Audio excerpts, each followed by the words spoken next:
How we doing, everyone? A bit quieter next time. I'll be quieter. So, I'll be quieter. So, today we are making oat milk, not oak milk. Bad joke. Right, so do we have a lot of dairy in this house, darling? No. Okay, why is that? Because it's not good for our body and the skin. And we do not like dairy because it's chameleon, and it's not good for the bones. Wow. Phenomenal, actually. Dairy has a predominant mucus forming on the system. Also, it turns it acidic.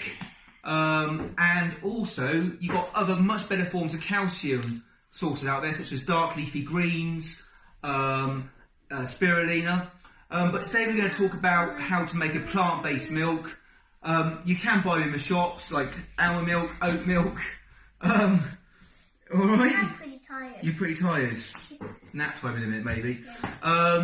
Lots of plant-based milks out there, but it's a lot cheaper to make it yourself. It's really easy, and you know what's in it. So, how do you make a oat milk? Very, very simply, you soak about a cupful of rolled oats in about 100 mils of water.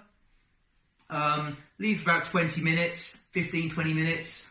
Drain it through a good sieve like this, or like that. Sieve through this, and then you put it in a blender with about litres of filtered water. Blend it all together. Sieve through over a fine sieve. Went very West Country there. Or indeed a nut bag.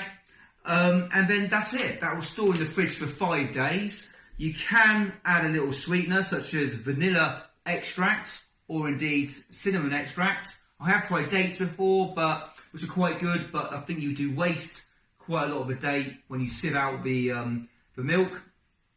And that's it. Happy days. Lasts for 5 days. That could be used in juices. Like or like that. Or like that. It can also be used on cereals, porridge, teas, whatever. But I tend to use mine in just my blends. So thank you very much. Short, sharp video today. Speak soon. Bye-bye.